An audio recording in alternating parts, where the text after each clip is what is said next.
In this collection of videos, we are going to finally get away from review and number theory and get an introduction into what abstract algebra is really about. And I'm going to present that to you in a very different way than most people would, because I am going to use knitting as a way to explain this to you. So if you don't know this about me, I am an avid knitter. Not very good, but I like doing it. And I've taught a course here at Carthage on the mathematics of knitting. And here are some pictures from things we've done in that class. I've got some knitting that looks pretty exciting because it's on what are called double-pointed needles. A hat that you'll sometimes see me wear to class. I knit a Taurus. Here's a cool thing about that double-pointed needle picture. When you flip it upside down, you can see that what I'm making is the brim of a hat, another hat that I frequently wear to class. And so it's showing you a little bit about topology, about how a triangle really could be the same thing as a circle if you're thinking about it, right? I like Star Wars, so I knit some Star Wars things and some patterned Christmas stockings. There's some really cool math there, but that's not for today. An infinity scarf. An equilateral triangle inside of a nice little square pot holder, and then the apple of my eye, this beautiful pillow. So this beautiful pillow I designed and knit in order to demonstrate some really cool mathematical properties that I want to show to you today. When you're planning out one of these pillows, you start by coming up with an original design, and this is the design that I chose right here. And I want you to follow along with this process at home. One thing I want you to notice about this design is that it's in a square. I have 12 rows going right here, and I have 12 columns going across, and this design is on the inside of that square. So what I want you to do is get out a sheet of paper at home. I need to be able to show it on the screen, so I'm going to do this in Paint. And the first thing I want you to do is very accurately draw a square. And then inside that square, draw a little doodle of this particular shape. My doodle is going to be very bad because it's on the computer in Paint. But there's my doodle. Now what I want you to do at home is pick up your sheet of paper with this little doodle on it and the square, and I want you to move your sheet of paper around. Twist it, turn it, fold it. Don't rip it or tear it or cut it, but move it gently around. And what I want you to do is eventually put it back down on your desk in such a way that the square is now oriented the same way that the square was before. However, the design on the inside is allowed to change. So you're allowed to change the design on the inside as long as the square stays put. And since this is a math class, I want you to test out possibilities. Test out how many different ways can you pick up and gently manipulate this sheet of paper so that when you put it back down, the square is exactly where the square was before you picked it up, but the design on the inside is different. How many different ways can you possibly do that? So pick that up, see what you come up with, and when you feel like you have them all, unpause the video. So if all you care about is magic numbers, then I think the magic number right here is probably 4 for you.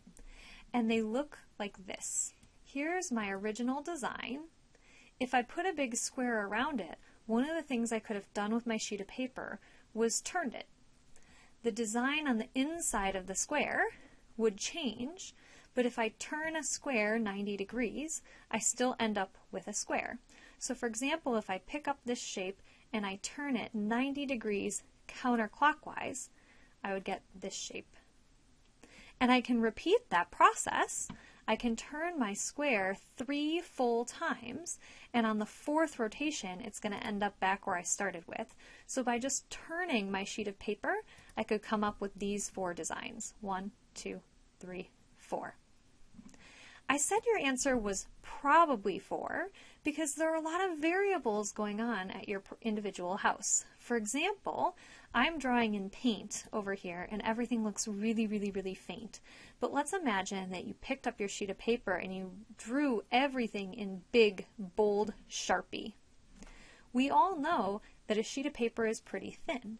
And so if you were really trying to push the envelope here and see just what kinds of things you could do, you might have been able to turn over your sheet of paper and the Sharpie might have bled through the paper. And you'll notice that with this particular shape, if I were to flip it through a mirror or write it on my sheet of paper in elaborate Sharpie and then turn the piece of paper over, the things that I get look different than the things I have here.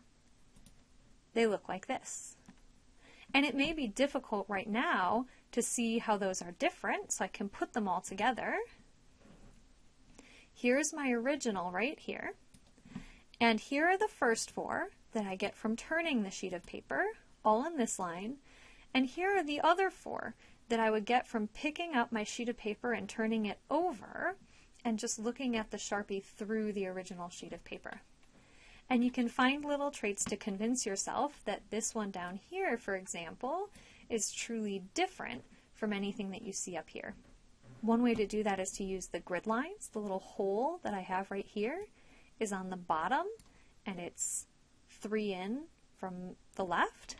None of these designs has that property. So this one is really and truly new, and so are all the others. So you could look for those specific things about each pattern to see that these 8 different designs are possible. Other than picking up your sheet of paper and turning it, or maybe writing with really thick marker and flipping over your sheet of paper and then turning it, there's not really anything else you could do to get a new picture. And so these 8 pictures are all we have. Now when I end this video, I want to leave you with an exercise, and that exercise is, I want us to think about this original shape as somewhat holy. This was the shape that started it all. I want you to see if you can describe each one of these 7 other shapes in terms of how it could be built in one swift motion from my original. So let me expand a little bit more on what I think about that. On the one hand, I'm thinking of this image right here in one way. I'm thinking first I took my original and I turned the sheet of paper, and then I picked up the sheet of paper and I flipped it over to get this shape.